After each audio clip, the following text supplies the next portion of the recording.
Boa tarde a todos que estão aí nos assistindo ao vivo hoje em mais um episódio da série Prosa, Café e Música.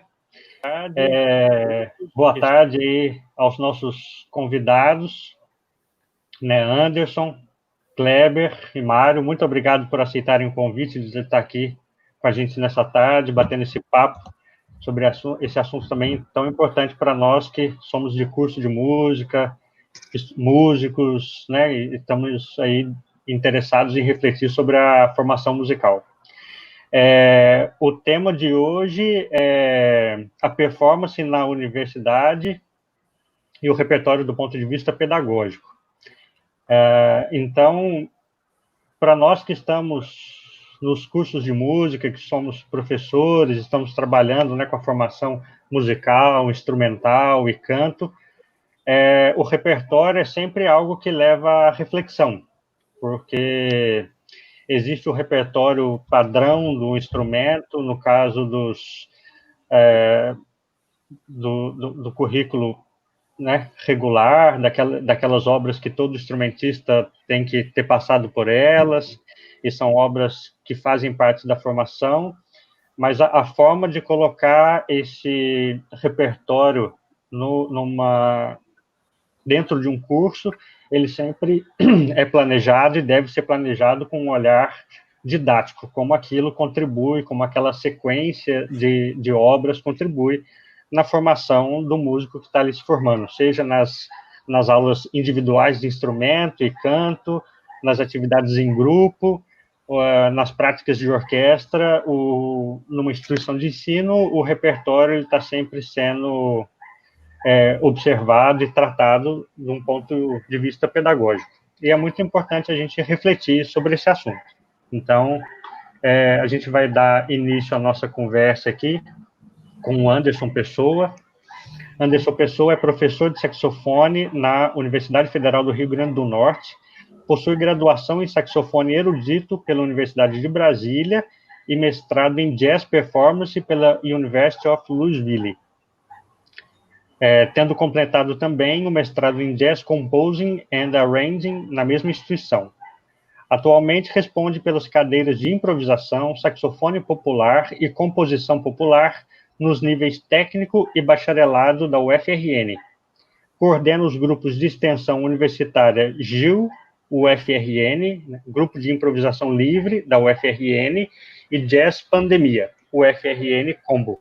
Então, mais uma vez, boa tarde, Anderson.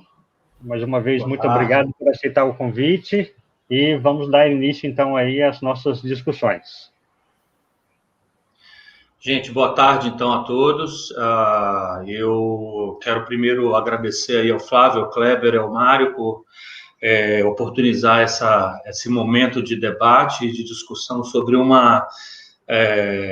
aspecto que, ao meu ver, é amplo demais para todos, para 15 minutos de fala, mas a gente, acredito que todo mundo se organizou para tentar condensar esse material. Visto esse vasto ambiente que a gente tem, eu vou começar logo para não perder muito tempo. Pode começar a compartilhar a tela aí, Flávio. Massa. Então, olha só, quando o Kleber me falou do evento e me pediu para compartilhar a minha experiência com o repertório da música popular, eu realmente decidi partir da minha experiência pessoal. Então, vai ser basicamente, eu vou usar eventos que aconteceram comigo e como eu abordo isso na UFRN especificamente, certo?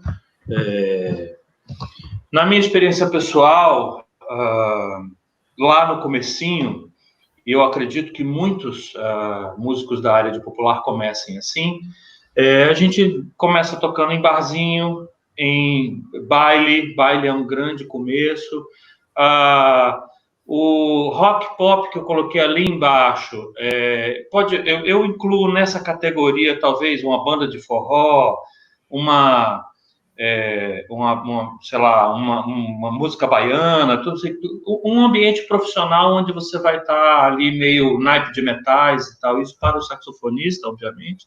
O acompanhador inclui isso. E aí eu separei 2 categorias que, na verdade, são o meu foco na UFRN, que são mais específicas. Então, o baile, no baile, a relação do músico com o repertório vai ser de grande quantidade de qualquer repertório, sem o cara não pode ter muito pudor de tocar isso, aquilo, né? Não pode ter escolhas, assim. Na minha experiência pessoal, e aí eu quero pontuar, porque traz um pouco desse ambiente, quando eu entrei na minha primeira banda de baile aos 18 anos, o dono da banda me deu 3 fitas de 1 hora e falou, ensaio semana que vem. Sem partitura, só 3 fitas, transcreva e apareça pronto para ensaiar na semana que vem. Eu acredito que parte dessa prática ainda existe, e quem for ingressar nesse tipo de banda, prepare-se para ter esse tipo de convivência com o repertório. Né? Bares tem aquela coisa mais relax, né? Eu estou pensando em bares, aquele esquema que é mais voz e violão, e que você não tem um compromisso em fazer aquilo em alto nível, mas ainda assim você é um profissional e tem que fazer direito. Então, o repertório, esse repertório específico, ele vai incluir mais essa coisa que está mais em evidência no momento. É um repertório que está na rádio, que está nas mídias, que está na novela, que está no cinema, atualmente. Aquela pessoa, obviamente, você tem nessa gama de repertório do bar a possibilidade de tocar coisas antigas, mas necessariamente você vai ter que estar conectado com o que está acontecendo hoje, né? Eu vou dar uma pulada aqui no choro e no jazz, vou falar um pouquinho sobre o rock pop, que inclui aí uma banda de forró, uma banda de música baiana. É aquele ambiente onde você naipe de metais, então você tem que ter boa leitura, você vai ter que também saber transcrever, ou seja, o aprendizado via transcrição, ele é importante, e vai ter que saber solar, improvisar também, no caso do bar também precisa saber improvisar, muitas vezes sem nem saber a música, né? Mas saber se virar, né? No rock pop você vai ter que saber improvisar, sabendo que essa improvisação não vai ser estendida, ela vai ser sempre uma improvisação curta, aquele solo, aquele momento e volta para o que estava antes. O acompanhador tem muito a ver com isso, e aí eu quero chegar onde é a minha prática hoje em dia, né? Que eu botei como choro na categoria choro, coloca aí frevo, coloca aí música instrumental brasileira mais tradicional, né? Valsas e tudo, enfim. É um ambiente onde os chorões têm um vasto repertório memorizado, muitas vezes aprendido por transcrição, tá? E aí eu gosto de pontuando de novo com aquela história da experiência pessoal, eu gosto de citar, não vou citar o nome, porque acho que não precisa, não vem ao caso, mas um famoso violonista de 7 cordas hoje em dia, eu ia tocar com ele no show de um pianista lá de Brasília, e cheguei com as minhas partituras debaixo do braço. Ele olhou assim, a cabeça de lado, e falou, olha, lá veio o pessoal do cartório, porque eu estava cheio de papel debaixo do braço, né?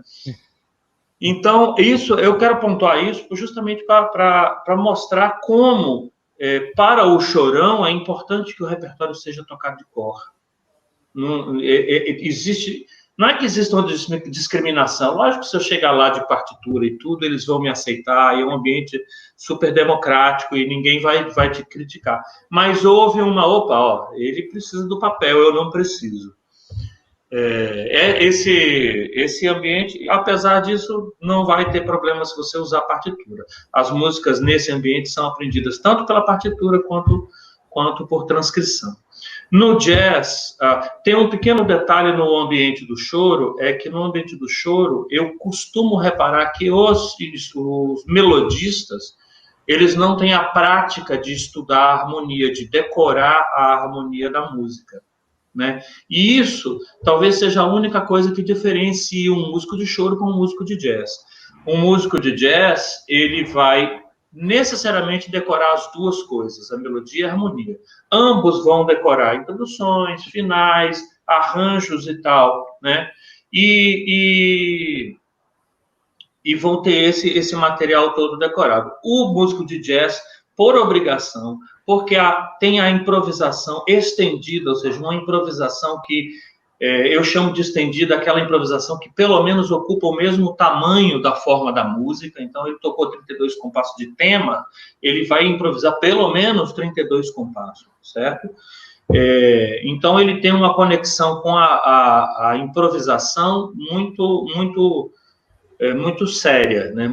A improvisação não é só uma brincadeira, ela é a gente diz, os jazzistas chamam de o tema de veículo, é o veículo para que eu improvise, certo?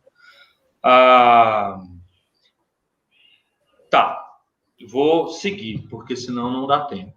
Eu acho que essa parte, essa ambientação do que cada um e como faz e como deu para te dar uma pincelada nisso aí, né? Basicamente a superfície mesmo, que a gente vai ter tempo de falar. E aí eu vou chegar à minha prática na UFRN, porque, na verdade, um aluno escrevendo um artigo veio me perguntar como é que eu penso, qual é a minha didática, qual a minha abordagem para o curso de música popular. E a minha abordagem de música popular, eu acho que trazer para a academia, sistematizar uma prática da rua, uma prática dos músicos populares, que são referência mundial, que são referência nos seus instrumentos, na sua música, trazer para dentro da academia, porque funciona. Se funciona lá, a gente tem que aprender e sistematizar e trazer. Então, falando do repertório especificamente, eu tenho um repertório básico obrigatório. Eu costumo dizer para os meninos que se não saber de cor, Carinhoso e Garota de Ipanema é muito pior do que não saber o hino nacional. Entendeu? Porque realmente são músicas que, de repente, você está na China, no Japão, nos Estados Unidos, você toca, as pessoas conhecem. Né? O hino nacional não vão conhecer. Mas nos representam de uma forma muito intensa. Então, o que é o repertório básico obrigatório para mim? Eu fiz uma lista que ainda está excessiva, eu preciso reduzir, eu só não consigo reduzir. Mas eu fiz uma lista de repertório básico obrigatório. E ela é sem preconceito, entendeu? Então tem que saber alguma coisa, tem que saber choro, tem que saber jazz. A gente, aqui na UFRN, a gente tem esse curso que é baseado em música brasileira. Mas eu considero que o saxofonista que não souber tocar um Stella by Starlight, ele está com problemas. Entendeu? Ele tem que um saxofonista que se intitula jazz, mesmo que seja jazz brasileiro, ele tem que saber tocar Stella by Starlight, All the Things You Are, tem que saber tocar Blue Bossa, que são temas que são muito clichês do repertório de quem improvisa. Entendeu? Então, o repertório de quem improvisa tem que ter esses temas. Então, eu fiz um repertório, dei uma espalhada pela dificuldade, e eles vão aprendendo memorizando 15 músicas por semestre, memorizando uma música por semana ao longo do semestre. Eu dou 3 semanas, nosso semestre tem 18 semanas, eu dou 3 semanas de avaliação, de folga e tal, mas, em geral, 15 músicas por semestre são o objetivo do curso aqui. E esse é o repertório que eu considero obrigatório, ou seja, são aquelas músicas que eu não posso deixar que você se forme sem saber tocar. Carinhoso, Garota de Ipanema, Stella by Starlight, Blue Bossa, Giant Steps, 1-0, puxando para os temas, para os níveis mais difíceis, né? Espinha de Bacalhau. Espinha de Bacalhau é muito difícil, mas é muito clichê. É muito clichê. E eu, na parte de repertório, eu também exijo dos alunos, e aí está aqui no segundo ponto, que é a abertura para a escolha artística do aluno. Então, essa escolha artística eu não impus, eu não aceito, pode até ser que algumas coisas do repertório obrigatório estejam na escolha artística do aluno, mas eu quero que o aluno consiga ter um caminho dele. Então, eu obrigo que eles tenham uma banda e façam recitais semestrais a partir do segundo ano. Um aluno meu faz 6 recitais ao longo do curso, a universidade exige 3, então são 3 da universidade e 3 meus. 3 só para mim.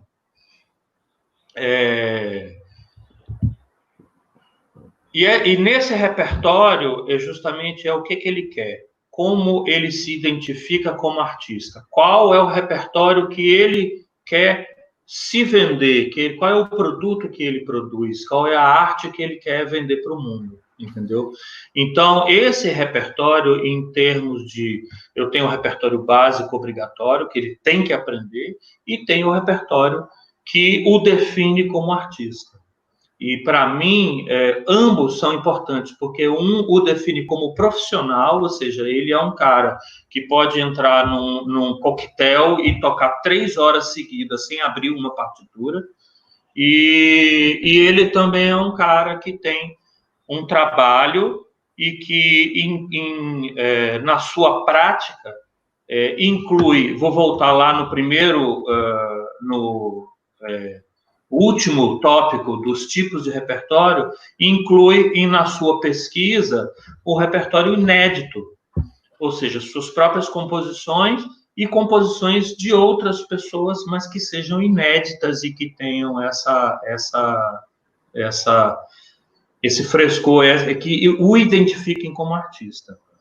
É importante dizer que todo esse trabalho de memorizar música embasa toda a capacidade dele de tocar repertório inédito. Então, por exemplo, se eu trago para ele um choro inédito, como é que ele sabe como tocar esse choro inédito? É tendo tocado muitos choros antes, para ele saber o que se faz em cada tipo de... Qual é a forma de interpretar aquilo. Então, o repertório básico obrigatório não é menos importante. Ele é tão importante, mas ele não pode se dissociar de um posicionamento artístico do aluno. É o profissional e o artista na mesma pessoa. É isso, gente. Eu acho que deu, né? Falta 20 segundos na minha contagem aqui. Agradeço a todos e espero que vocês tenham curtido. Obrigado, gente. Olá, então, muito obrigado, Anderson. Muito obrigado aí pela participação. Só dar um aviso aqui para o pessoal que quem quiser mandar suas perguntas e comentários aí pelo chat, após as falas a gente tem o momento da discussão, o momento que os convidados vão responder as perguntas e a gente vai abrir para discussão sobre o tema. Então envie aí suas perguntas, seus comentários pelo chat ao vivo, que a gente, ao final, coloca as perguntas e os comentários em discussão. Tá? Então, seguindo aqui com o nosso webinário, eu passo a palavra para o professor Mário Marocchi. Mário Marocchi é professor de piano da Escola Técnica de Artes da UFAL, mestre em música na área de performance pela Universidade Federal de Minas Gerais, pós-graduado em análise musical e performance pela Escola de Música e Belas Artes do Paraná, e possui licenciatura em música e bacharelado em piano pela Escola de Música e Belas Artes do Paraná. Então, eu deixo aí a palavra com o Mário Marocchi. Obrigado, Flávio. Então, obrigado mais uma vez pelo convite, para participar dessa live do Prosa e Café. Eu gostaria muito também de agradecer a presença do Anderson Pessoa, que é lá de Natal. O Anderson eu conheci ano passado, quando teve um encontro de piano lá em Natal, a gente se conheceu lá em Natal também, e conhecemos através do Kleber. Então, obrigado também pela presença do Kleber. Então, eu vou começar a minha fala falando alguma coisa que a gente já falou na nossa mesa, que teve mais ou menos o mesmo tema na Semana da Música da UFPAL no ano passado, né? Eu começo, em vez de mostrar os vídeos, eu vou falar algumas coisas. Então eu começo a falar citando uma vez que eu vi num jogo de futebol, eu gosto muito de futebol, né, de esportes, de ver esportes pela TV, né? Então, citando a fala de uma coisa que aconteceu num jogo de futebol, uma vez um repórter perguntou assim, nossa, mas o técnico, né, falou assim, nossa, mas aquele jogador nesse jogo jogou tão mal, por que você está insistindo nele dentro do time, né? Aí o técnico respondeu assim, olha, é o seguinte, tem certas coisas que acontecem dentro dos treinamentos que nós temos uma avaliação mais ampla do jogador do que um torcedor. Então, muitas vezes, o jogador, quando joga um jogo mal, o jogador erra um passe, aí o torcedor já vaia, os jornalistas já criticam esse jogador, né? Então, quando esse jogador faz qualquer erro no jogo de futebol, a torcida já critica, já vaia, e aí o pessoal pensa que o jogador não é bom. Mas só que eu, como treinador, eu tenho uma avaliação muito mais ampla do que o torcedor. Então, eu sei o potencial que esse jogador tem e sei o que eu tenho que fazer para fazer com que esse potencial melhore no jogador, o jogador melhore ao longo dos jogos, né?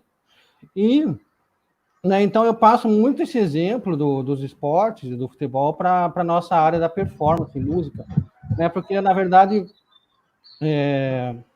os alunos, quando eles fazem um recital, né, eles voltam, às vezes eles podem ser que eles não vão tão bem nesse recital, né? Então cabe a nós, né, professores, a saber, né, qual que é a avaliação real da performance desse aluno.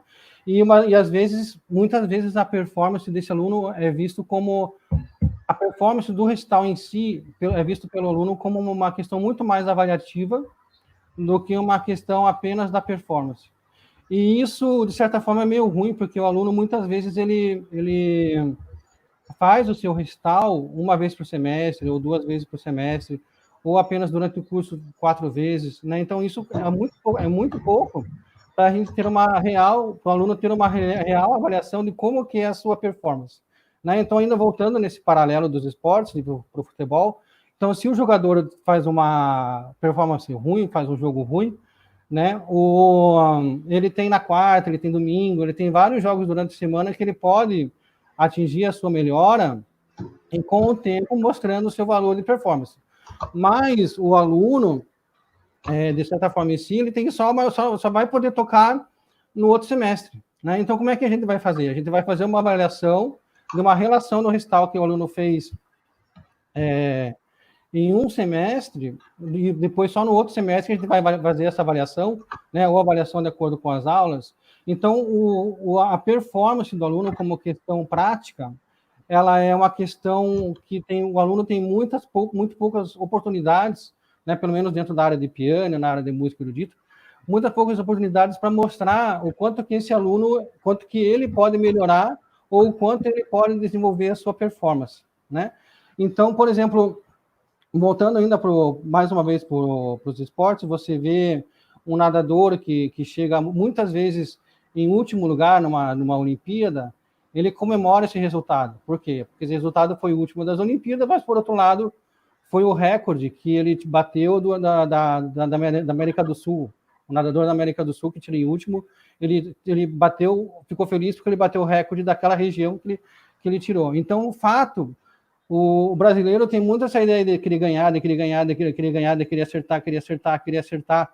E tem muitas poucas oportunidades de poder demonstrar isso, né? E o músico tem poucas oportunidades de demonstrar isso ao longo da sua performance. Porque, na verdade, o que é a performance? A performance nada mais é do que um processo prático do que você aprende, né, no teu instrumento musical. Mas só que muitas vezes, como o aluno ele faz só avaliações, faz só provas, né, dentro dessa performance, ele tem a visão de que sempre ele está sendo avaliado. E aí, com isso, logicamente, ele vai criar algumas patologias relacionadas ao comportamento na sua performance, né? Então, ele vai ter depressão, ele vai ter vergonha, ele não vai querer tocar, ele não vai se sentir bem enquanto estiver tocando, porque ele vai ter a visão de que que a performance é uma questão avaliativa e não é uma questão natural do trabalho. Então, isso dentro desse ponto, a universidade, às vezes, a nossa universidade, às vezes, ela peca, porque o aluno ele tem poucas oportunidades de fazer performance, e o aluno sempre está fazendo performance porque nós, professores, estamos avaliando. Então, eu acho que essa visão da performance, ela tem que ser mudada, porque ela vai fazer com que o aluno melhore o seu rendimento, né? Então, muitas vezes, o rendimento do aluno é piorado porque ele coloca outras coisas que não são coisas musicais para que ele possa fazer a sua performance. Então, por exemplo, se o aluno pensa que ele tem que acertar todas as notas enquanto estiver tocando, logicamente ele vai estar pensando numa questão antimusical, porque isso tem que ser algo natural do aluno, né? Se o aluno pensa que fulano, ciclano, beltrano está lá ouvindo ele para avaliar ele, se ele vai avaliar, se ele vai acertar, ele está pensando numa questão antimusical, né? Então, tudo isso pode causar patologias relacionadas a estresse, patologias relacionadas a nervosismo, patologias relacionadas a diversas situações que são causadas por falta, pelo menos segundo a minha visão, por falta de prática da performance e por falta da questão da visão do aluno e de nós também, professores, darmos essa visão para o aluno de que a performance não é apenas uma questão avaliativa, né? Então, esse lado da performance como avaliação, pelo menos, né, na parte de piano, na parte de música erudita, eu não sei, eu acho que até dentro da música popular, dentro da universidade, eu não sei como é que é, assim, eu também não tenho tanto acesso, né? Essa questão da performance, do lado avaliativo, ela traz prejuízo para os alunos, porque o aluno pode ser que tire um 10, sempre 10 na tua performance, mas só na tua avaliação. Mas isso não significa necessariamente que ele vai ser um grande artista. Significa, talvez, que ele tenha sido um bom aluno, né? Então, essa questão ela é muito ampla, porque ela não demonstra o lado artístico do aluno. Um outro exemplo que eu quero dar em relação a isso por exemplo, assim, certa vez eu fiz um masterclass com o professor de piano, o Sinise, ele falou que ele viu no Brasil o recital de um pianista, o Cláudio Arral, em um ano. Aí, 10 anos depois, na Europa, ele viu esse mesmo recital com esse mesmo pianista, viu o mesmo pianista, e quando o mesmo pianista fez o recital, ele tocou o mesmo repertório que ele fez há um ano atrás. Há 10 anos atrás, o pianista toca o mesmo repertório no recital. Então, até que ponto às vezes também vale a pena é importante que a gente mostre um repertório bem abrangente para o aluno, mas até que ponto essa avaliação do repertório ela é importante no sentido de que o aluno vai se transformar como artista, né? Então você vê, por exemplo, até mesmo o Cristian Budu, que veio participar do encontro de piano aqui em Maceió, ele fez um Maceió pra gente, tocando Vila Lobo, né? Eu lembro do recital dele até hoje. Aí eu tive um aluno que foi ver participar de um evento em Joinville, um ano depois do encontro de piano, e o Cristian Budu tocou exatamente o mesmo repertório que ele tocou no encontro de piano aqui, né? Então, esse domínio do repertório, essa intimidade do repertório por parte do artista também é importante. Mas aí, como um aluno vai ter essa intimidade, esse domínio, e vai exercer o seu lado artístico, né, dentro do repertório que ele vê só em 6 meses, né? Como que um aluno pode tirar 10 no repertório, mas não vai ter que mudar para outro repertório, né? Então, qual é a intimidade artística que esse aluno tem, né, que vai fazer com que o aluno consiga ter uma melhora na sua... Então, isso também pode fazer... Então, essa questão também é uma questão importante na performance, que é a questão da intimidade do aluno com o palco, né? Então, além das poucas vezes que os alunos fazem recital, né, tem também o pouco tempo que o aluno tem para fazer o grande repertório que ele vai ser avaliado nessas poucas vezes que ele faz o recital, né? Então, na verdade, uma questão assim que atrapalha, que muito mais atrapalha o desenvolvimento do aluno do que ajuda, pelo menos de acordo com a minha visão, né? Por quê? Porque comigo, colocando as minhas experiências também como professor, como aluno, comigo foi a mesma coisa, né? Eu, quando era aluno da faculdade, eu tinha apenas uma prova para fazer em 6 meses, mas só que eu sempre procurava fazer outros recitais nas práticas artísticas para pelo menos tocar 2 vezes por ano, né? E agora que eu sou professor, eu toco pelo menos 8, 10 vezes por ano.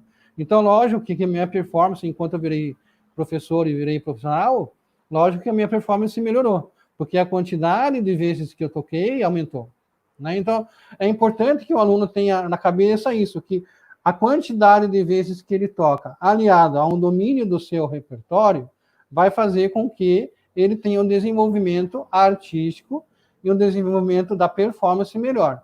Então, eu acho que nós, às vezes, como professor, a gente peca porque a gente se prende muito tempo nessa questão avaliativa e de 6 em 6 meses, que às vezes o aluno acaba perdendo o seu desenvolvimento artístico, que é o que a gente forma artista, a gente forma professor de arte, né? Então isso é muito complexo, né?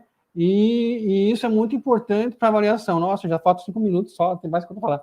Aí, então essa parte é muito importante. E um outro ponto que eu queria falar também em relação a isso é que muitas vezes, por que as nossas aulas são feitas em salas de aula e não é feita no palco, né?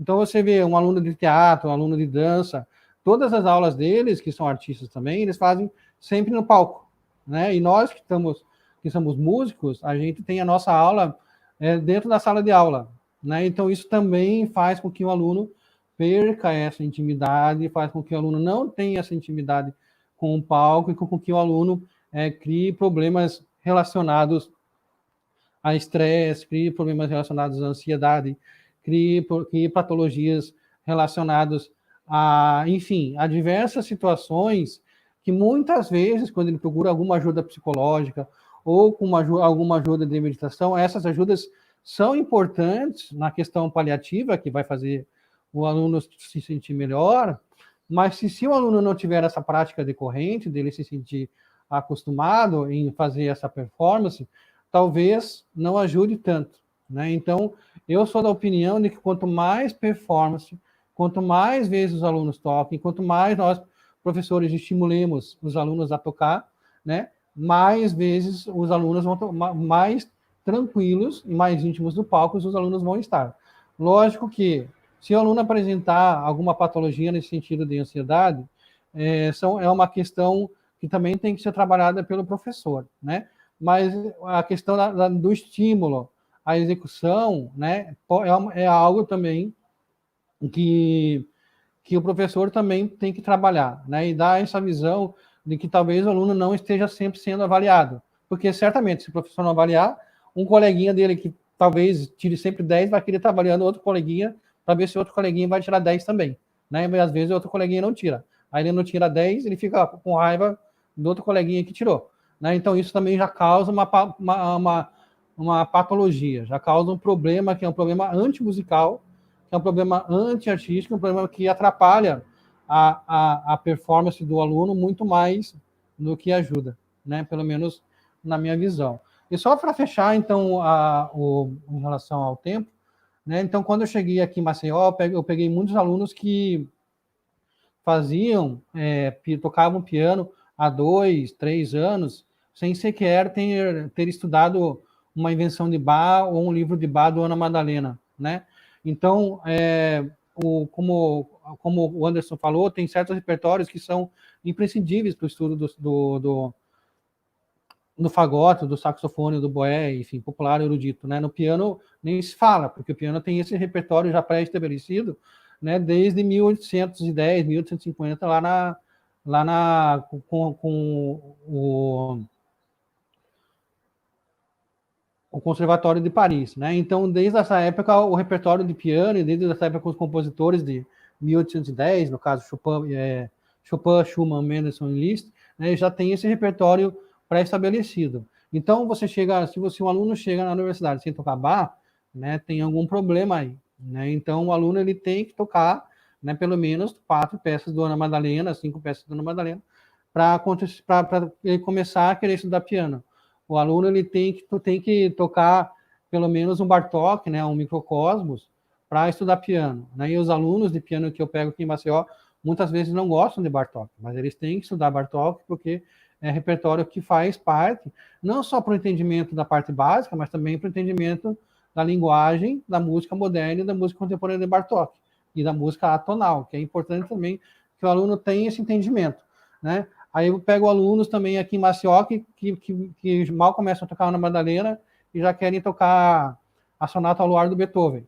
Né? A Sonata ao Luar do Beethoven, que é a Sonata Opus 27, número 2, né? Ela tem que ser tocada depois do aluno aprender Diabelli, depois do aluno aprender Clemente, depois do aluno aprender Sonatina de Mozart, depois do aluno aprender esses compositores, para ele ter esse domínio do repertório clássico, né? Que é importante para ele executar o piano. Né? Assim como pega o aluno que quer tocar Noturno de Chopin sem tocar álbum para a Juventude do Schumann. Né? Então, esses alunos que eles têm que tocar álbum para a Juventude do Schumann, porque o álbum para a Juventude é o álbum básico de que para começar o linguajar do estilo romântico do piano. Né? Então, quando ele pega esse repertório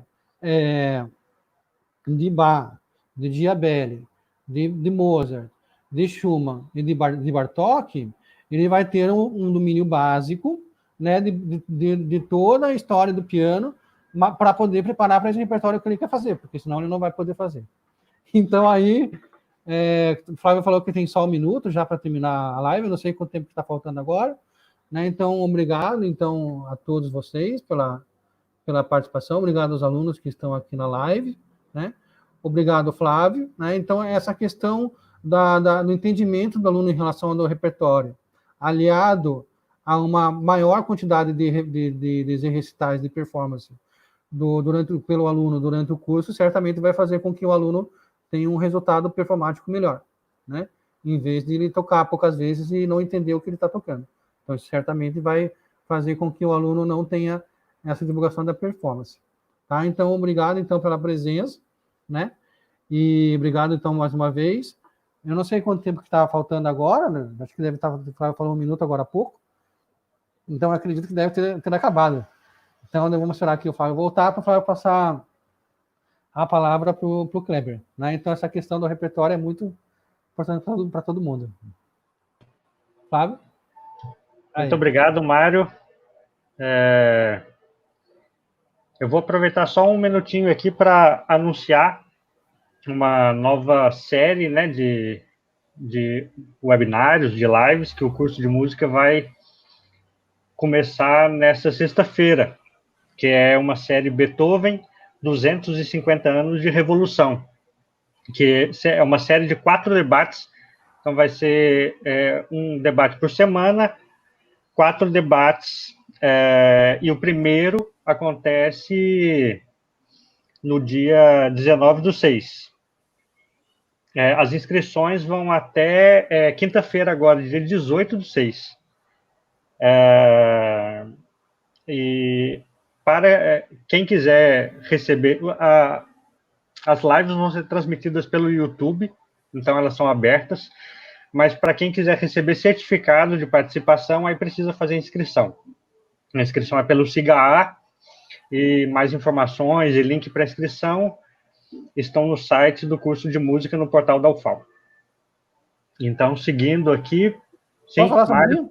Não, pode? Só falar que eu vou estar presente nessa live também do Beethoven, junto com o Tiziano. Enfim, né, vamos ter vários capítulos e vão ter mais convidados também. Legal. Então, já corre lá para fazer inscrição. Então, passando a palavra aqui, o professor Kleber de Solis é professor D3-2 de saxofone, clarineta e teoria musical da Universidade Federal de Alagoas, mestre em música performance, especialista em práticas interpretativas do século XX e XXI, bacharel em música saxofone e técnico em música saxofone, todos esses pela Universidade Federal do Rio Grande do Norte, UFRN. Então, agora... com vocês, Kleber de Solis. Oi, boa tarde a todo mundo. Boa tarde, bom dia, boa noite. A gente não sabe que horas você vai assistir, né? Mas a boa tarde para quem está ao vivo e para os meus colegas Flávio, Mário e meu querido amigo Anderson, lá da UFRN, por estar aqui dando a oportunidade da gente discutir esse tema sempre pertinente, como o Flávio colocou e os colegas tão brilhantemente colocaram antes, né?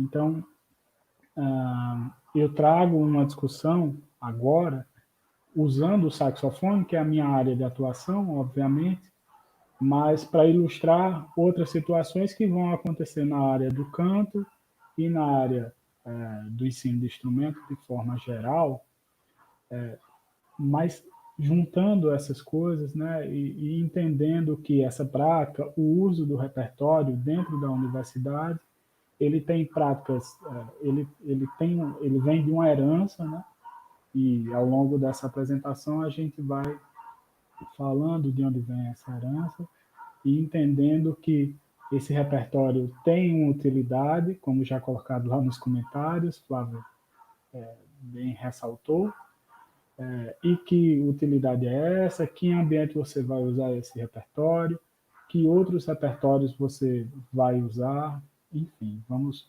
prosseguir. Flávio, por favor, põe a apresentação. Então, esse é o tema que a gente foi convidado a debater. E aí, como eu te falei, como eu falei antes, eu vou usar o saxofone para ilustrar de um tema mais geral, né? Então, da criação ao conservatório. O saxofone foi criado em 1840, no meio do século XIX, por um belga chamado Adolphe Sax. E poucos anos depois, ele já estava no gosto da burguesia francesa e europeia, né? Participando principalmente das bandas militares. Então, rapidamente, ele tomou aquele nicho que antes era das palhetas duplas, dos oboés, dos fagotes, e esses músicos passaram a precisar aprender como tocar o saxofone, né, porque viram seus empregos ali sendo corroídos, enfim. Então, já a partir de 1844, 1845, quando da implementação desses instrumentos nas bandas militares, em 46, criou-se a vaga, né, criou-se a patente da família de saxofones, e cerca de uma década depois, veio a criação da cadeira de saxofone no Conservatório de Música e Dança de Paris. Mário já falou do conservatório antes aqui, e vale ressaltar, a França era o epicentro cultural do mundo da época, né? E todas as camadas, não só sociais, mas as camadas do mundo inteiro reproduziam os costumes franceses. Então, o Conservatório de Paris abriu uma classe de saxofone, foi muito simbólico e muito impulsionador em todo o mundo, né? Ao redor de toda a Europa e depois nas Américas, enfim. Isso foi se alastrando, esse costume de criar o conservatório e a classe de saxofone. Quem dirigia essa classe, a princípio, era o próprio Adolphe Sax, o inventor do instrumento, e começou a encomendar obras, métodos e outros trabalhos, né, a compositores conhecidos, a saber, Saint-Gelais, George Kastner, enfim. E veio a criação desses materiais, né, métodos, composições ou adaptações. Então, essa classe de saxofone no Conservatório de Paris durou entre 1857 e 1870. E aí o Adolphe Sax saiu do conservatório, e nesse tempo ele formou mais de 300 alunos, né? Eles dividiam entre formação pela família do instrumento, pela nomenclatura do instrumento, então formou tantos em saxofone soprano, formou tantos em saxofone alto. E aí fechou-se a classe, e nesse tempo, quando você vai olhar na literatura, há uma devassa assim, de compositores, de obras, porque acaba a demanda, né? Acaba a demanda pelo repertório, e você vai ver as obras são pouco expressivas. Quando, do início do século XX, a gente vai ver outras obras mais expressivas, que a literatura normalmente coloca essa virada de tempo assim com a chegada do Debussy, né? E ele escreve uma rapsódia, e a partir do Debussy o repertório segue tendo acréscimos, enfim, ele vai crescendo. Nesse mesmo período, acontecem as duas grandes guerras, e a gente fica sem classe de saxofone no Conservatório de Paris até 1942, quando Marcel Miller assume.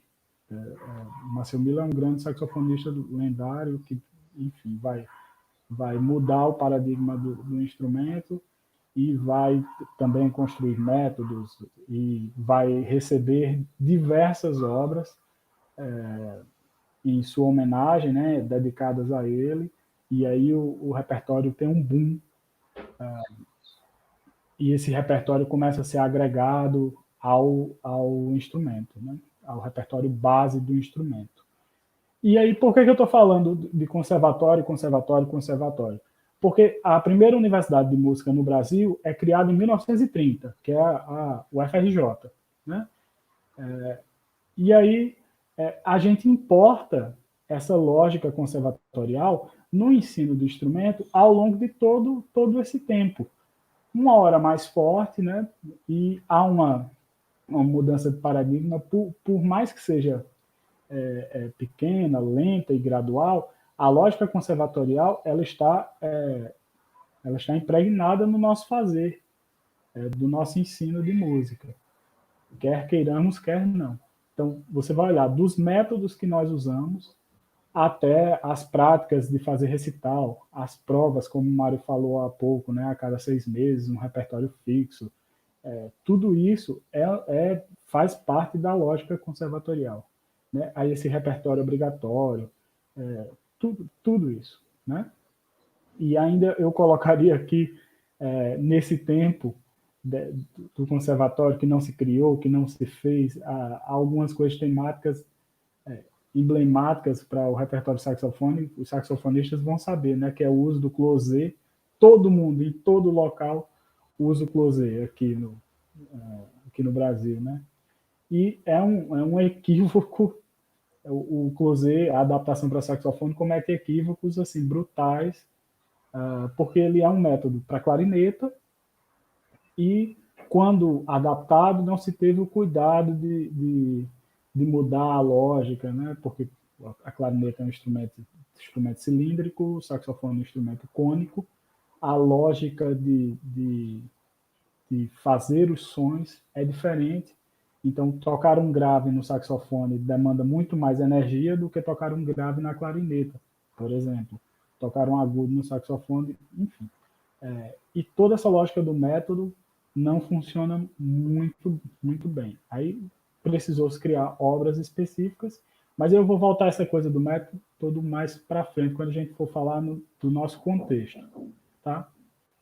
Então, ó, aí, seguindo essa lógica da UFRJ, criou o primeiro curso de saxofone, de música, em 1930. Os cursos para a área de saxofone só surgem em 81, para ser mais exato. Né? A UNB vai criar o curso a partir de Dilson Florencio.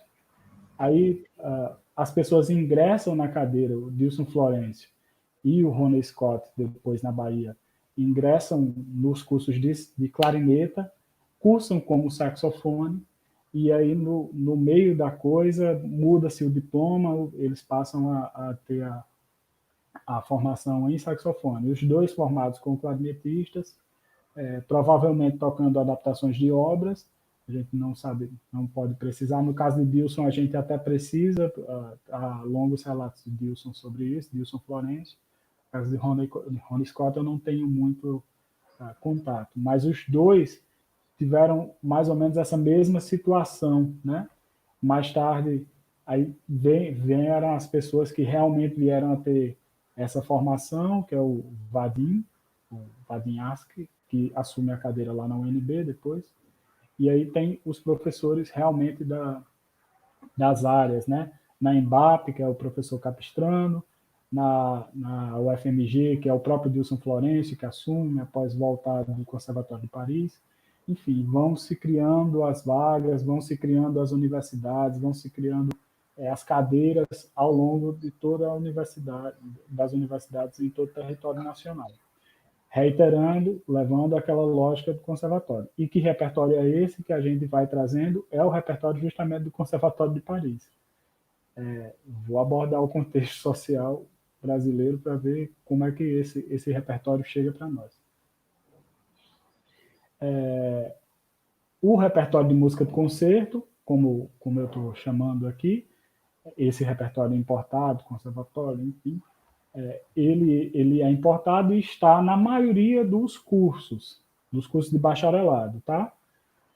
Com algumas exceções, você pega o bacharelado em música da UFPB, por exemplo, há um número grande, assim, em relação aos outros cursos, de choros, de música brasileira, de bossa, enfim, há uma flexibilidade, pelo menos nos gêneros musicais e nas abordagens, né?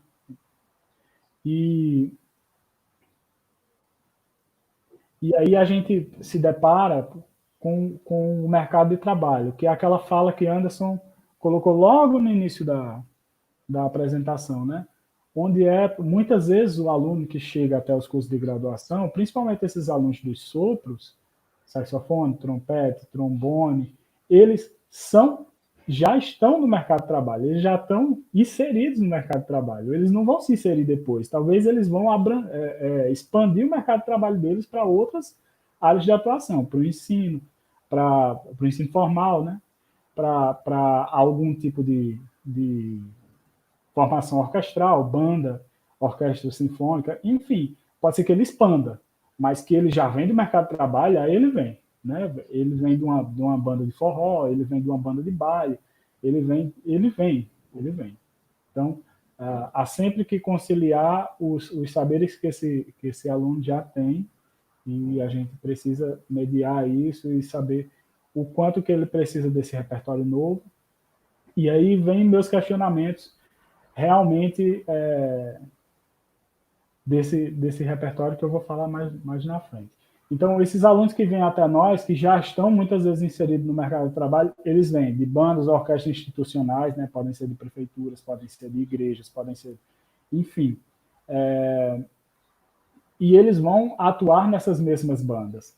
Vão, eventualmente, atuar em instituições de ensino, ou nas igrejas, ou em ONGs, ou em associações musicais, ou, enfim, ele vai tentar expandir essa atuação dele a partir dessa formação que ele está buscando na universidade. E a grande área que ele já está é à noite, né? Os pares, não sei o que Anderson já falou há pouco. E aí eu fico me perguntando, eu coloco aqui a UFAL, porque é a instituição a qual eu trabalho, então, qual é o papel da UFAL nessa mediação do conhecimento? Qual é o papel, né? Eu entendo, particularmente, que a gente precisa, né, trabalhar com a aquisição de conhecimento técnico, e aí é onde o repertório vai entrar. Então, eu vou usar um repertório, por exemplo, que trabalhe com passos compostos, que a pessoa eventualmente não saiba trabalhar, né? Não saiba utilizar. Tá, beleza. Eu tenho esse repertório da música de concerto? Tem na música popular também? Tem, então eu não vejo problema de usar. Se o foco é o aluno, não vejo problema em usar. Se o foco é o ganho de conhecimento por parte do aluno, não vejo problema em usar. Por quê? Não importa qual é o nível de repertório que ele vai ter, e aí eu estou falando do repertório de música de concerto, tá, gente? Não importa se ele vai saber tocar o prelude, cadência e final do desenclô, se ele não vai ter campo de atuação. Então, a gente tem que fazer, na minha observação, tem que dar uma olhada rápida e dar uma mexida rápida no aluno quando ele chega, para entender qual é o intuito dele de estar na universidade. Qual é o intuito dele de estar na universidade? Ele quer seguir uma carreira como solista? Ele quer tentar uma pós-graduação fora? Ele quer sair do Brasil? Ele quer fazer uma pós-graduação no Brasil? Qual é o foco? Qual é o foco dele futuro? E a gente tem 3 anos ali, ou 2 anos no curso técnico, que aí eu nem coloco aqui, porque o curso técnico tem que estar, na minha observação, tem que dar uma olhada mais em lapidar os conhecimentos técnicos, mas numa formação superior. Qual é o foco dele? Pós. Porque ele precisa ter esse repertório, ele tem um tempo para correr atrás das coisas que ele não teve, porque fora do Brasil, aí você vai ter os conservatórios, ciclo 1, 2 e 3, né, com repertório específico, com tempo, conteúdo programático específico para cada um desses níveis, e isso é tabelado no sistema europeu, né? Esses tempos, não necessariamente o repertório, mas os tempos, o ciclo 1, o ciclo 2, essas idades, elas são acertadas, né? Elas são consertadas todas juntas, e o aluno que entra numa graduação no Brasil, ele tem que correr atrás disso, né? Correr atrás do tempo perdido, e, ao mesmo tempo, projetar futuro.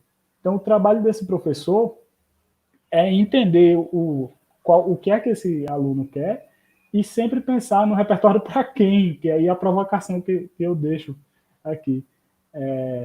Por mais que a gente tenha um conteúdo programático no curso, o repertório precisa ser sempre para aquele indivíduo que está ali no curso, porque é o futuro dele que está em jogo. Kleber, é difícil, eu sou professor, não consigo direcionar.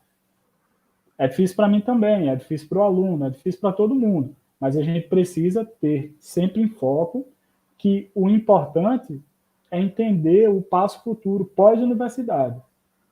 É entender que esse aluno precisa ter as ferramentas de como crescer na profissão, né, de como expandir o leque dele de atuação, com vistas naquele conhecimento que ele passou ali 4 anos galgando, tal, enfim. Então, Flávio, eu não sei se o tempo já deu, se você quer encerrar. E aí eu agradeço muito a colaboração de todos e vamos para as discussões. Tá bom? Abraço.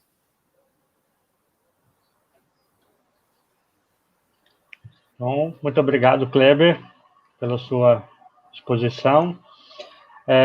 Então, quem quiser apresentar comentários, perguntas para os nossos convidados, mande aí pelo chat, que nós vamos agora ter aí um tempinho para responder as perguntas e começar algumas discussões. Eu não sei se algum dos convidados tem algum assunto que queira colocar para a discussão, que queira abrir a discussão. Não, acho que...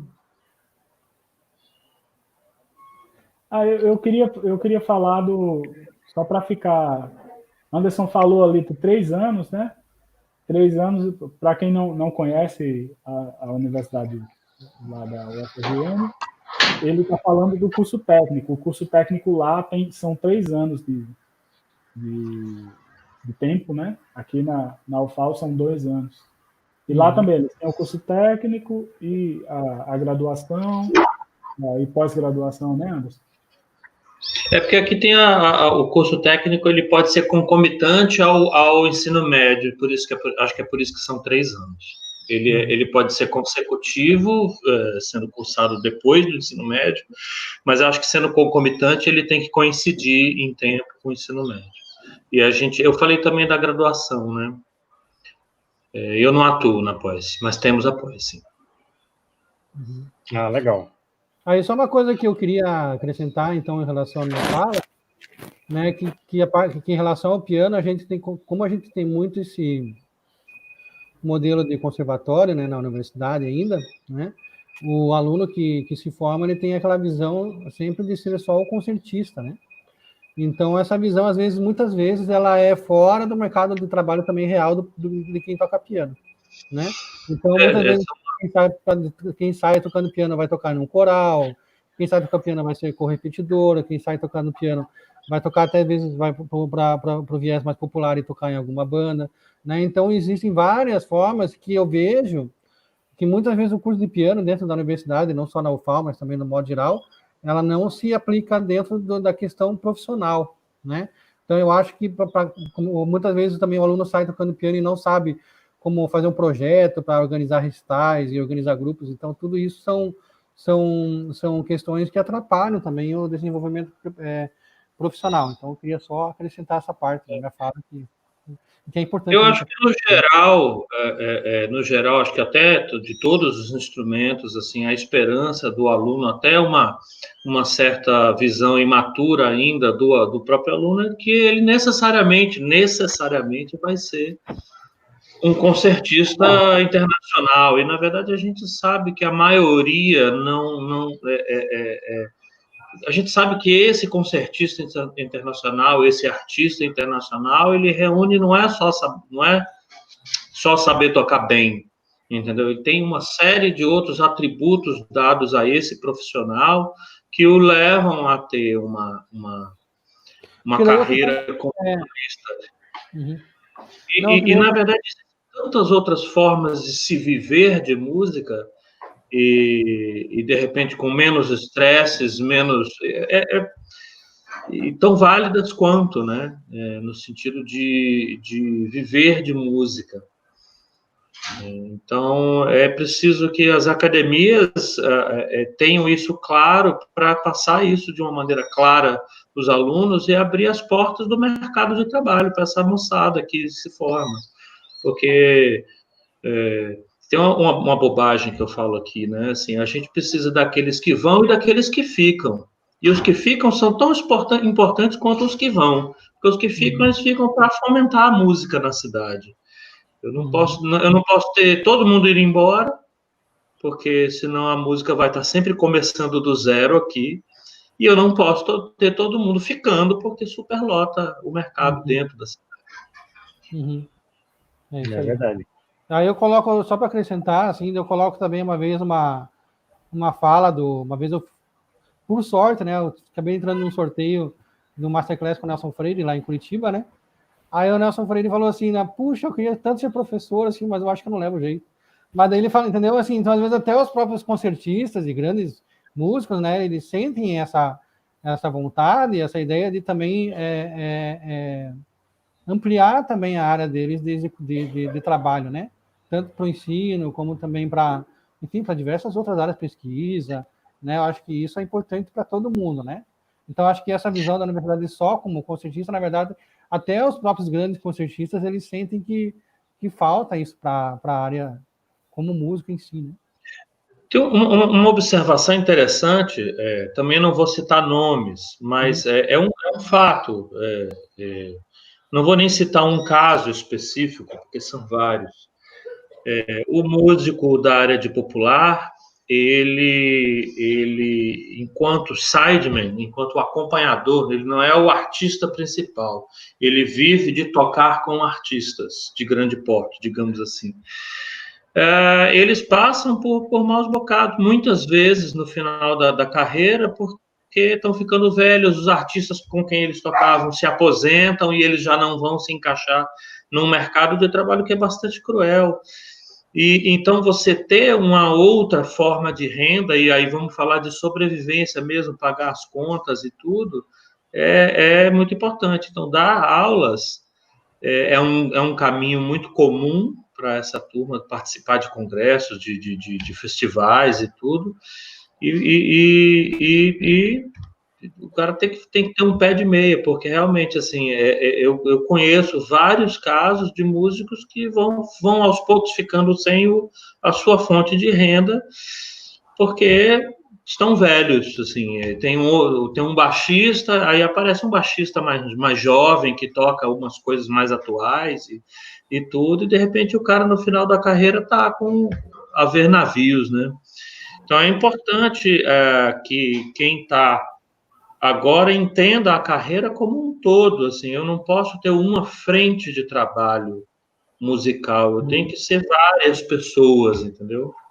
E aí, nesse sentido, né, Anderson? Nesse sentido, pensar digamos, um repertório expandido. Sim. O repertório não é só aquele de coisas musicais que você saiba, mas também de networking, de saber produção cultural, de contatos. Isso a gente tem que focar também. Não é a nossa área, obviamente, a gente é professor de instrumentos, os quatro, né?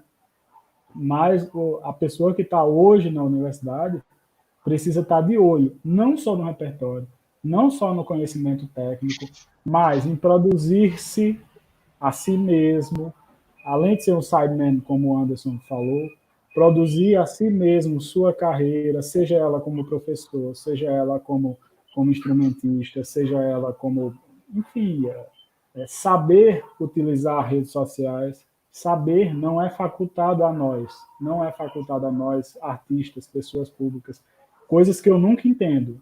Eu entro você entra no Instagram da vida, né? Aí tá lá, a pessoa é artista, músico, enfim, aí a conta é privada.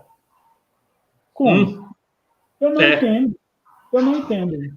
Como é que você é músico e sua conta é privada? Não dá para entender. Ou você tem duas contas, né? Uma é artística e a outra é pessoal, eu até entendo nesse sentido. Mas quando eu digo em redes sociais, porque é o meio de hoje. O meio de amanhã pode ser outro, sei lá, não sei qual vai ser o meio de amanhã, mas no meio de amanhã, você, artista, você precisa estar lá e ter presença. Você precisa ter repertório, entende?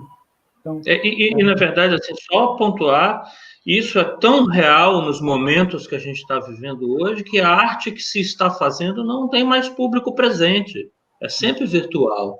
Então, eu estou aprendendo, eu andei produzindo e fazendo vídeos para postar no YouTube, para postar nas coisas, porque é a maneira que eu tenho de expressar a minha arte no momento, eu não tenho outra forma.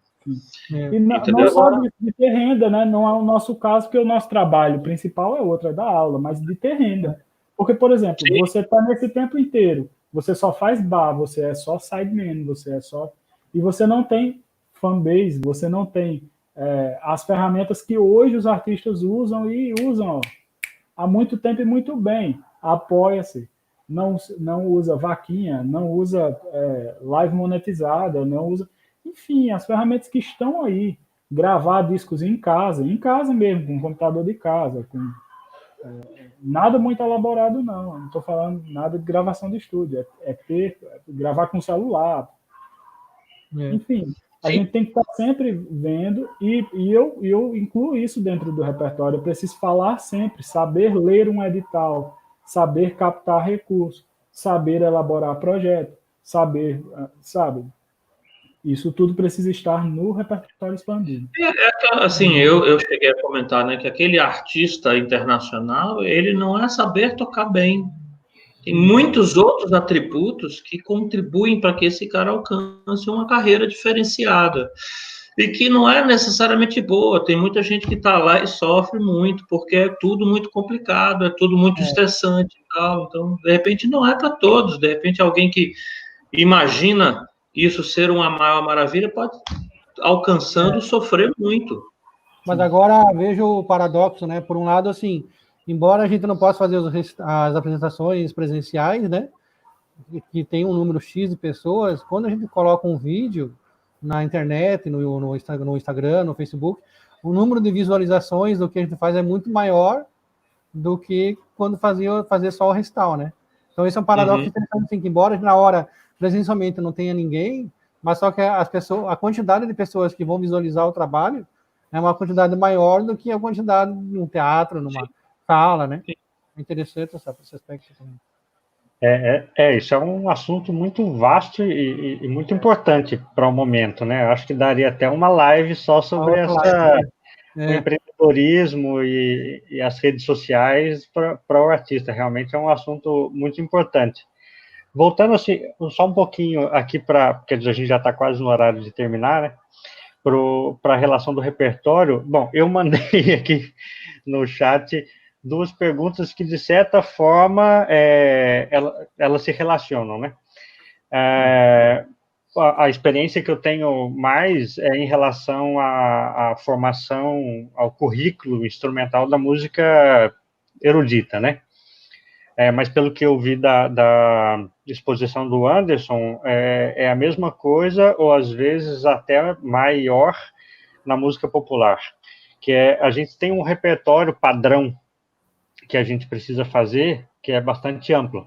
Então, para quem está aí, por exemplo, eu sou clarinetista, né? Então, para quem está se formando na clarineta, que vai pensar em fazer um concurso para orquestra, que é um dos empregos e tal, e muitas vezes os cursos são são constituídos, né, elaborados para esse caminho.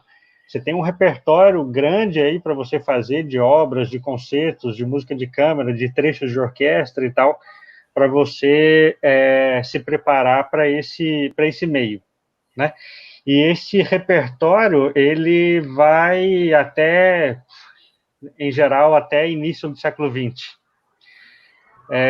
Então, uma das perguntas que eu coloquei é assim, mas existe um repertório imenso que continua sendo produzido hoje em dia, desde o início do século XX até hoje, já vai aí quase um século, né, de produção musical. E como vocês pensam a relação entre música contemporânea e repertório, e como que isso poderia ser visto do ponto de vista pedagógico, né?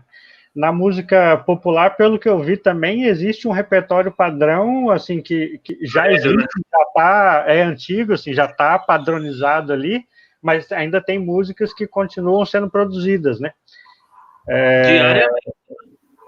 E na música erudita, quando você vai fazer essa formação, então, que vai até a linguagem musical, vamos dizer assim, do século XIX, a linguagem musical, então, que se trabalha nesse processo é muito diferente daquela que se faz hoje. Então, e a gente vai criando cada vez um espaço maior, um abismo maior entre o que está lá no currículo e o que está sendo feito hoje, né? Como vocês pensam essa relação do tradicional com o contemporâneo nos currículos, né, no repertório? Eu não sei quem quer falar. Posso começar? Eu vou bem rapidinho. Na música popular, e aí eu gosto muito, porque, na verdade, assim, eu tenho até um colega, um guitarrista de Brasília, Genil Castro, que ele está com um programa no YouTube que está falando assim, eu ouço os mesmos discos há 40 anos e ainda eles continuam ficando cada vez melhores, né? Eu até morri de rir, falei, exatamente, porque dependendo de mim, eu acabo ouvindo as mesmas coisas, porque são as coisas que me emocionaram lá no começo e eu particularmente, preciso ser fomentado a outras coisas. E eu acabo, olha o que eu acabo fazendo, eu instigo os alunos a me alimentarem de coisas. Então, eu acho, e isso é importante para o professor perceber, que os alunos, eles têm essa fome de busca pelo novo. Eles têm pouco filtro. É verdade. O filtro muitas vezes não funciona para filtrar aquilo que não é legal e aquilo que é legal. Então, você tem que estar lá ouvindo o que eles estão vendo para você se alimentar de coisas novas, porque eles estão atentos às novidades, principalmente porque as novidades estão vindo por meios que eu não usei a maior parte da minha vida. Então, internet, para mim, é uma coisa muito presente na vida do meu filho desde os 5 anos de idade, mas para mim chegou aos 20 e tantos, 30. Então é diferente a relação que eu tenho com as coisas. Não que eu tenha lá grandes dificuldades, um pouquinho. Mas Eu acho, e na minha experiência dentro da música popular, eles buscam. Se você fomentar, eles buscam. Eles vão atrás do que é mais novo, do que é mais interessante, de quem está postando um vídeo, de quem foi lançado no ano passado, que teve um negócio e tal. A gente busca também, mas é impressionante como eles são eficientes nessa busca, porque eles gastam muito mais tempo na internet do que eu. Né? Eu queria falar também, Flávio. Eu acho que há um paradigma muito grande aí, já desde o fim do século XIX, aliás, desde antes, quando se começou a tocar música antiga, né? Não tocar a música do hoje, né? O Nicolaus Harnoncourt vai discutir isso muito fortemente e muito imponentemente, né? Digamos assim, ele é muito veemente na fala, o discurso dos sons, vai lá, é maravilhoso. Mas ele já reclamava disso, né, do fazer a música mais de forma viva, né, a música do nosso tempo, mas se for fazer a música antiga, precisa ser feita com pesquisa, sabendo o que está falando, né, o que está fazendo. Quando da virada do século e a produção de música nova, né, e o saxofone, se você for olhar o repertório de música contemporânea é muito vasto. E é muito vasto, muito mesmo. Então, a ponto de que, quando você usa esse repertório que é tido como estándar, né, para nós, que é o Tableau de Provence, o Glazunov, da Cadência Final, você vai em alguns conservatórios fora, não se toca mais a nível de... Se toca a nível de currículo só, mas aquilo não é importante. Eu não estou dizendo dessas obras, que essas obras são significativas, mas outras obras, apesar de fazerem parte do repertório, elas caem no ostracismo. E o repertório de música contemporânea ele é cada vez mais suscitado para a área de saxofone de música de concerto. Ao mesmo tempo, eu queria só voltar naquela fala de Mário lá, da questão da construção das habilidades técnicas, que muitas vezes entrar nesses repertórios, digamos, batidos, né, da música tradicional, da música de concerto tradicional, ou mesmo, no caso do saxofone, de adaptação de obras do barroco, do classicismo, que não há obras para nós, que não existia o instrumento, ele é importante para a criação, para entendimento de alguns aspectos da música no geral, porque a gente não tem o conhecimento prévio, e aqui no Brasil, essa lógica que a gente que vem da banca de música, que não tem ensino formal, sabe? Você não tem os aspectos básicos, que uma ligadura, você usa a língua no início, deixa o som, sabe? Não tem essa formação básica muitas vezes, eu não estou dizendo que essa é a regra, mas existe esse gap aí na construção do saber, que muitas vezes chega o aluno na universidade sem esse conhecimento. Dito isso, há um repertório enorme a se trabalhar e não há as condições técnicas pré-existentes e necessárias anteriormente para que o aluno trabalhe. Como é que o professor trabalha? A gente, e aí eu vou citar o professor Pedro Bittencourt, da UFRJ, que trabalha mesmo com esses alunos, vai trabalhar aspectos da música contemporânea, musicalizando também na música contemporânea. Para quem não sabe, há toda uma escrita específica, né? Então, tem o livro do Jorge Antunes, de Brasília, por exemplo, da década de 60, 70, que ele vai tratar da notação, né, em português. Pode falar aí. Tchau, Anderson. Mas há uma certa... É difícil porque é toda uma linguagem nova que você precisa apresentar ao aluno.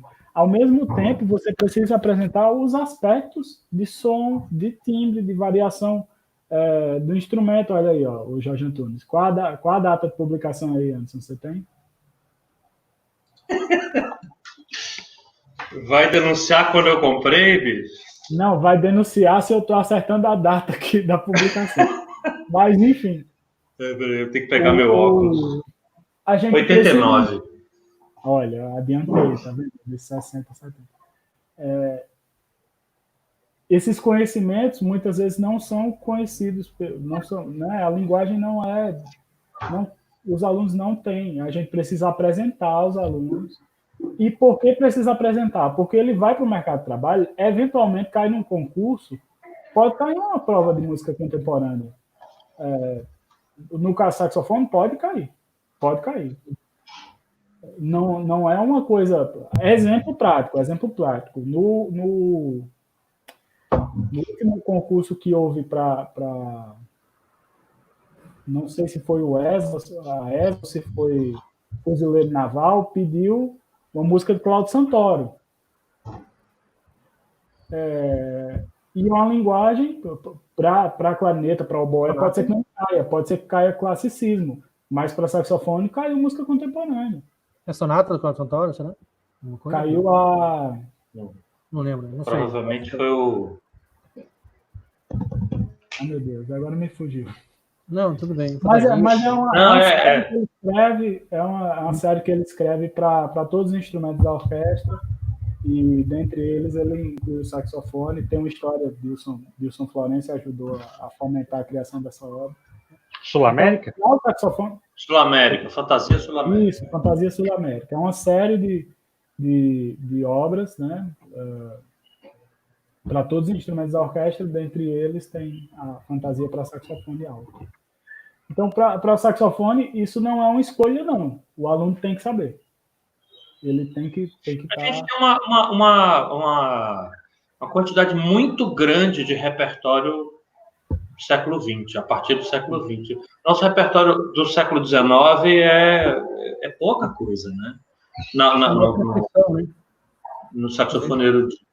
No caso da música popular... Falei que era mais transcrição. No caso da música popular, a gente tem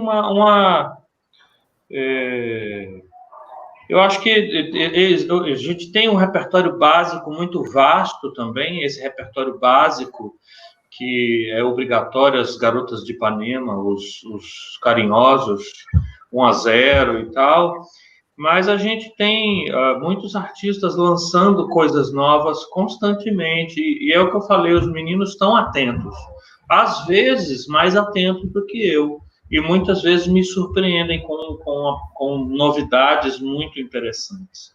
Eu, por exemplo, eu tenho 2 alunas na graduação de saxofone popular, uma coisa bastante rara, e eu propus a elas uma pesquisa sobre saxofonistas jazzistas ou música brasileira mulheres, e elas acharam um número bem bacana de saxofonistas de excelente nível, assim,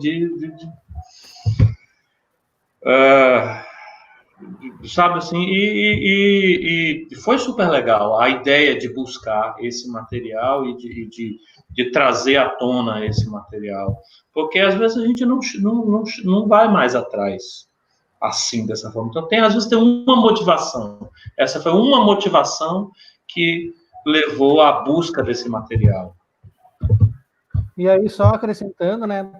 No caso, tem aí entre os compositores brasileiros, né? Que daí também seria uma outra abordagem também interessante, né? Da música contemporânea e música do século XX, né? Porque a música contemporânea é uma coisa, a música do século XX é o século passado já, né? E aí, aqui também, né? Não só, acho que acredito que no saxofone, também já deve ter um repertório muito vasto também, né? Tanto é que eu, Kleber, a gente já toca o compositor do Liduíno Pitambeira, né? Pitambeira, que é, inclusive, a Parcimônia é uma obra de 2018, é isso, né, Kleber? E aí Parcimônia é 2018, né? Eu não lembro, diria. Eu acho que é 8. 2008. Mas mas mesmo assim é considerado contemporâneo. Mas faz parte de um repertório que eu, Kleber, fazemos, e que é um repertório de música contemporânea, e a gente toca aqui em Maceió, né? Então, é importante também os alunos apreciarem esse repertório, porque, como eu falei, né, às vezes você encontra alunos de piano que não gostam de Bartók, né? E Bartók é um dos pais da música modal ainda, né? Nem totalmente atonal, né? Então, você vai passar para um aluno que não gosta de Bartók, vai passar Ligeti, vai passar Stockhausen, vai passar Boulez, vai passar uma onda dessa mais moderna, então certamente tem que ter um trabalho aí também de apreciação e de conhecimento da obra desses autores, que muitas vezes nos cursos de História da Música não tem, né, também. Sim. Então aí não dá tempo, Então, de repente, seria interessante a gente introduzir até um curso de História da Música do século XX já, porque foi tanta o século XX foi até um século de tanta produção na música que eu acredito que o século XX foi mais produtivo que os outros, né? Porque teve tanta coisa, com tantas opções, até com mais instrumentos, né? Mais gente fazendo. Mais gente fazendo, né? Tem mais gente no mundo, mais gente produzindo música, a produção é maior. Então, assim, e é um repertório que é importante também para o aluno fazer, né? Para ele entrar nessa linguagem, né? E para ele compreender melhor essa linguagem e não ficar, né, colocando a mão assim, não gosto, né? Gosto só de Mozart, né? Então, aí é importante que se fazer essa introdução, assim, né? Eu procuro também fazer isso com os alunos de piano, mas eu sinto essa dificuldade porque muitos não querem, né? Aqui em Maceió, né? Muitos não querem porque eles não conhecem, né? Então tem que fazer uma apreciação. Aí depois que eles ouvem, falam assim: nossa, aquela sonata do Padre Penalva que teve no encontro de piano foi legal. Nossa, a música do Liduino que eu toquei com o Kleber, com o Kleber foi legal. Então eles têm um conhecimento e vão tendo assim uma apreciação maior, né? Então acho que essa apresentação desses compositores é importante também, né? Não só estrangeiros como brasileiros, né? Aí vai entrar Claudio Santoro, vai entrar Dino Krieger, vai entrar tantos outros, né? Guerra Peixe, enfim. Só para falar dos nacionalistas. Nacionalistas. E quando a gente está falando de repertório atual, o Claudio Santoro já tem um tempo que partiu, né? Então tem. Pensando assim, toda a importância que ele tem para a música nacional, ou outros que. Mas a gente tem gente produzindo agora, e é importante pegar repertório desse pessoal que está produzindo agora, sim. O próprio Rodrigo Capistrano, lá de Curitiba, fez recentemente um CD com obras contemporâneas que ele tocou com vários professores, né? Então, acho que isso é importante, assim, vários compositores lá da Belas Artes e vários professores de 2019, 2018. Então, composições ultra recentes. Né? Flávio, não sei se cabe falar, mas há um papel, né, que vem se acentuando de quem trabalha com música de concerto, que é justamente de ir a compositores e provocar os compositores, não só encomendar as obras, como ocorria em tempos anteriores. Essa prática de encomendar as obras continua acontecendo, né, Anderson? Estou devendo. Não foi isso que eu quis dizer, eu só quis uma concordância. Mas há também, hoje, um trabalho de colaboração que é super importante, né? Quem quer trabalhar com música nova, com música atual e com compositores atuais, precisa entender a lógica de construção realmente de música e de interação com o compositor, de entender processo, de participar, de colaborar produzindo sonoridades e explorando o instrumento de formas que não estão catalogadas nos manuais de composição, sabe? Às vezes até o que é que você faz, né? O que é que você sabe fazer aí no seu instrumento? É quase pessoal, né? Isso. E nesse sentido, as obras ficam cada dia mais, como o Anderson colocou, mais pessoais e necessitam de uma bula, assim, é quase que um diário da pessoa para que você entenda aquela técnica do jeito que aquela pessoa faz. Porque a reprodução idêntica, né, vai ser muito difícil, porque a pessoa, obviamente, não vai ter aquele mesmo saber. Né? Tem algumas técnicas que são mais transversais. Para nós, slap-tongue, multifônicos, isso é mais transversal. Mas agora. Agora. Nem sempre foi. Mas pode ser que não se saiba, e essa interação com o compositor é que vai fomentar esse tipo de coisa, essa experimentação, até da poética do que é essa obra de arte, né? As obras de arte abertas. Então, tem uma discussão enorme e que volta na fala de Mário. Precisam de repertório técnico para você acessá-las. Sim. Né? E também é importante... é importante a gente pensar que o repertório que hoje é padrão, ele surgiu assim, né? Sim. Ele surgiu lá no século XVIII, no século XIX, dessa colaboração de compositor, intérprete trabalhando ali, ou porque o compositor viu o intérprete tocando, gostou, se inspirou, escreveu para ele, e aquela peça se tornou hoje padrão. Então, quer dizer, essa manutenção do repertório, o desenvolvimento do instrumento, o desenvolvimento e a atualização da linguagem musical, ela vem desse processo, né? Que a gente não pode esquecer também de que isso é uma parte da produção musical. Senão, e o repertório vem daí, né? E é uma parte importante e fundamental, né, da produção.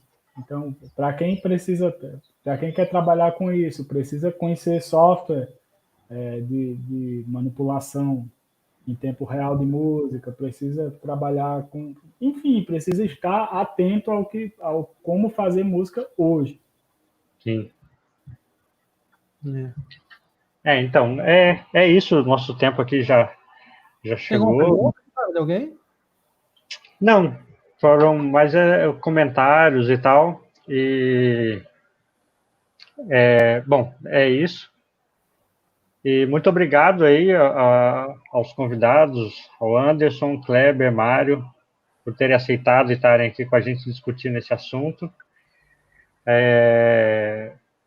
Eu só vou dar um aviso aqui que na próxima semana a série vai continuando e a gente vai discutir a relação da Base Nacional Comum Curricular com o componente artes, né, da educação básica e a presença da música na educação básica com a implementação dessa BNCC. Então, quem está aí, os educadores musicais, os estudantes da licenciatura, quem está envolvido no ensino de música, os pedagogos, quem está envolvido nessa implementação da base, e na educação musical, no ensino de artes, nas escolas, a nossa discussão vai ser nesse tema. Então, na próxima semana, próxima terça-feira, às 14 horas, a gente vai estar aqui discutindo esse tema. Então, mais uma vez, obrigado a todo mundo que acompanhou a gente aqui ao vivo, obrigado aos convidados. Obrigado, Flávio. Fiquem bem. Boa tarde. Usem máscara, vamos nos cuidar.